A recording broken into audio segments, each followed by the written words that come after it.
আমরা যখন নিয়েছে তখন না হয় ভুল করে নিয়েছে, কিন্তু এরপরে তো উনি সংশোধন করতে পারতেন। না, উনি তো বলেছেন আমার আশেপাশে যাকে পাইছি তাকে আমি না বুঝি সবাইকে নিয়ে নিচ্ছি। যাই হোক, আচ্ছা নিয়ে নিয়েছো, এরপরে তুমি বাদ দিতে দিলে না কেন? একজনের নামে আসতেছে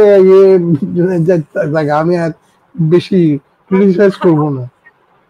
এখন এটা আসলে দেশ, এটা তো এনজিও না, এটা তো দেশ। এখন কেয়ারটেকার আসলে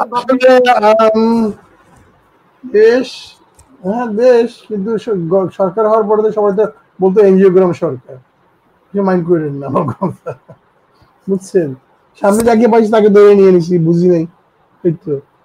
আর এনজিও কিন্তু আসলে যদি আপনি রিয়েলি সিরিয়াসলি কথা বলতে চান, সরকার কিন্তু 3rd মেতে জুনে আগস্টে ফর্ম হয়ে গেছে, এবং সেটা ইকবাল করিম ভুইয়া অফিসিয়ালি বলেছে যে ওখানে আমাদের আসিফ নজরুল সাহেব, BNP representative Mirza Fakhrul, lieutenant major general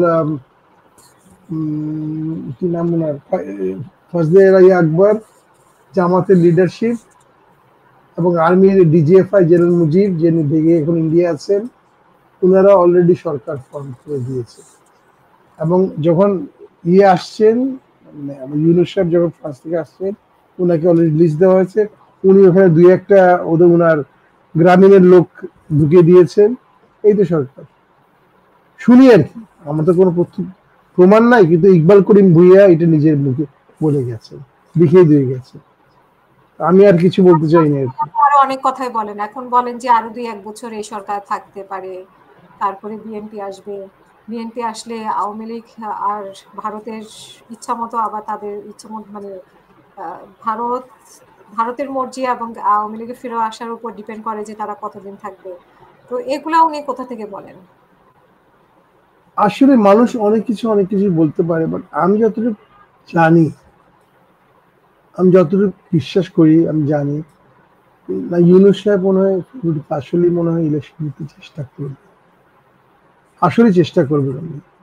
কারণ যতদিন না দেন উনার নিজের ঘাড়েই, কিন্তু উনি এখন সবাই কিন্তু সিরিয়াসলি যারা রিয়েলি কিন্তু ভালো, তারা কিন্তু এখন আসতে কোনো রকম থাকতে যাচ্ছে। সেফ এক্সিট, সেফ এক্সিট তো আলাদা জিনিস, টাকা পয়সা বানিয়েছে সেফ এক্সিট থেকে, যারা টাকা পয়সা বানায় নাই তারা হয় মাপ চেয়ে যেতে যাচ্ছে, দেশটা কোন রকম ইলেকশন দিয়ে যেতে যাচ্ছে। তারপরেও যদি না হয়, well, people will decide, I'm sure. গণভোট দিয়ে কোনো একটা দিয়ে, আসলে প্রথম ভুলই ছিল প্রফেসর ইউনূস সাহেবের, এবং পুরো তখন আসলে বুঝেও নাই যে ওথ, মানে ওথ বলে কি আছে, অতীত বলে, ওটা নেওয়া ছিল শহীদ মিনারে পার্লামেন্টে, তখন যদি একটা বিপ্লবী সরকার করতো, আজকে কিন্তু আজকে যে অবস্থাগুলো হচ্ছে, বিপ্লবী সরকার না বলে বারবার উনি বলছেন এটা হলো কেয়ারটেকার মানে তত্ত্বাবধায়ক সরকার, ভুল তো ওখানে হয়ে গেছে, অন্তর্বর্তীকালীন সরকার, ওখানেই ভুল হয়ে গেছে। এই আপনি জুলাইয়ের সেম করলেন আপনি, কিন্তু এইভাবে না খেয়ে আপনি খেলেন ওইভাবে, বুঝছেন? সেই স্পিরিটটাকে নষ্ট করে দিল। তখন থাকলে মানুষ আনন্দে মানে লাফাতো, এখন মানুষের মধ্যে সেই স্পৃহা নাই। জি, হয়তো আই ডোন্ট নো। শুনেন, ইন্টারন্যাশনাল জিওপল স্ট্র্যাটেজি এমন এক বাজে জিনিস, কোন দেশ স্বার্থ ছাড়া কিছু বুঝে না। আপনি হয় চায়না বলেন, আমেরিকা বলেন, ইন্ডিয়া বলেন, যেই বলেন না কেন, পাকিস্তান বলেন, সবাই তার নিজের স্বার্থে কাজ করছে। আমাদের নিজের স্বার্থে কাজ করা উচিত। আমাদের ফরেন পলিসিটা পুরোটাই ভুল। Friendship towards all, marriage towards none, মানে সবাই আমার বন্ধু, আমার কোনো শত্রু নাই। আমি বলি না, আমার একমাত্র হলো আমাদের পলিসি হলো যে anything which is of interest to Bangladesh people is my policy. Bangladesh first, প্রথম বাংলাদেশ। এটা আমার জিয়া রহমানের পলিসি নিয়ে যেন না, কিন্তু প্রথম ফার্স্ট বাংলাদেশ, যেটা ট্রাম্প বলে আমেরিকা ফার্স্ট, বাংলাদেশ ফার্স্ট, তারপর অন্য কিছু। তো আপনার কাছে অনেকে সন্দেহ যে আসলে এই সরকারটা আপনি তো বলছেন যে ইউনূস সরকার নির্বাচন দিয়ে চলে যেতে যাচ্ছে, বা মানে আরো অনেকে চাচ্ছে। আমার বিশ্বাস, অনেকের বিশ্বাস যে আসলে নির্বাচন করতে পারবে কিনা, এই সরকারের সেই সক্ষমতা আছে কিনা। তো অন্তর্বর্তীকালীন সরকার থেকে তত্ত্বাবধায়ক সরকারে কিভাবে রূপান্তরিত হবে, তারপর নির্বাচন হবে কিনা, আচ্ছা আমার ফিলিং আবার দেখেন 80% of your police still Awami League. আপনার পুরা ব্যুরোক্রেসির মধ্যে এখনো আওয়ামী লীগের সব পড়া, ডিসি থেকে শুরু করে এসপি থেকে শুরু করে সব আওয়ামী লীগের। সো আমাদের একমাত্র ব্যালেন্স ছিল হলো আর্মি। আর্মিকে যদি আমরা কন্ট্রোভার্সি করে ফেলি এই মোমেন্টে, তাহলে আমরা ইলেকশনটা কিভাবে করব?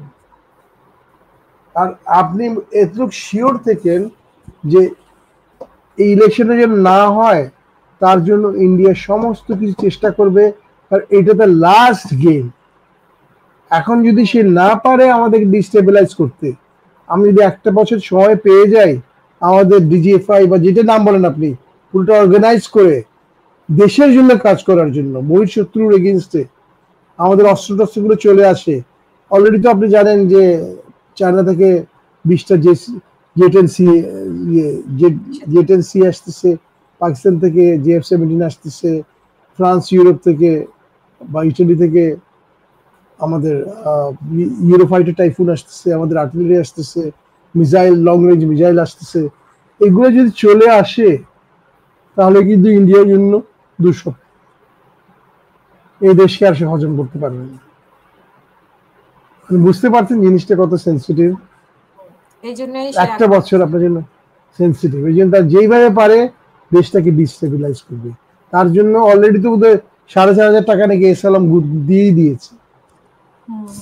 তো আপনি কি মনে করেছেন তারা বসে থাকবে? আওয়ামী লীগ বসে থাকবে? আর শেখ হাসিনা, যে crazy woman, she is crazy, psychopath, she is not, সে মানুষ না, ডাইনির বেশি মানুষ। সে যে অর্ডার গুলো দেয়, বসে বসে দিচ্ছে ইন্ডিয়ায়, লোক মারা যাচ্ছে এখানে, কেয়ার করে সে? বলেন, করা উচিত? তুমি এতই ভালো মনে করো, ভালো কাজ করে ইলেকশন করে সে, কিন্তু পারবে না তো। সে যে মানুষ মেরেছে, আমি তো জাস্ট আপনাকে বলেছি যে এগুলা নর্মাল ফিগার, সবাই জানে, নিউজ পেপারে আসছে। আর যেগুলা, আচ্ছা তার ফাদারে তো করে গেছে রক্ষী বেরির নাম আপনি মধ্যে জন্ম হয়নি।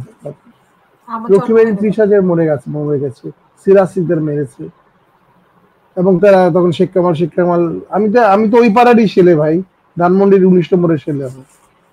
আমি তো সবই দেখেছি কি হয়েছে, আমি তো ওদের সাথেই ছিলাম। বেশি আমি কিছু বলতে চাচ্ছি না, আজকে পুরান কাসন্দি ঘেটে লাভ নাই।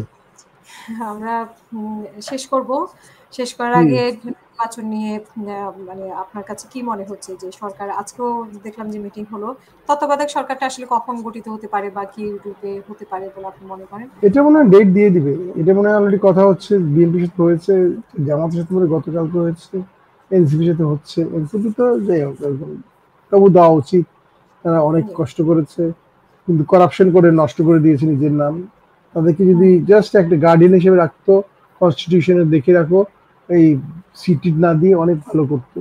ওরাই ডিসাইড করুক, লেট দেম ডিসাইড, ওরা তো পিপলস রিপ্রেজেন্টেটিভ। আর আমি রিকোয়েস্ট করবো, আপনি একদিন খালি ডিফেন্সের উপরে একটা প্রোগ্রাম করবেন, তাহলে আমি বুঝিয়ে বলবো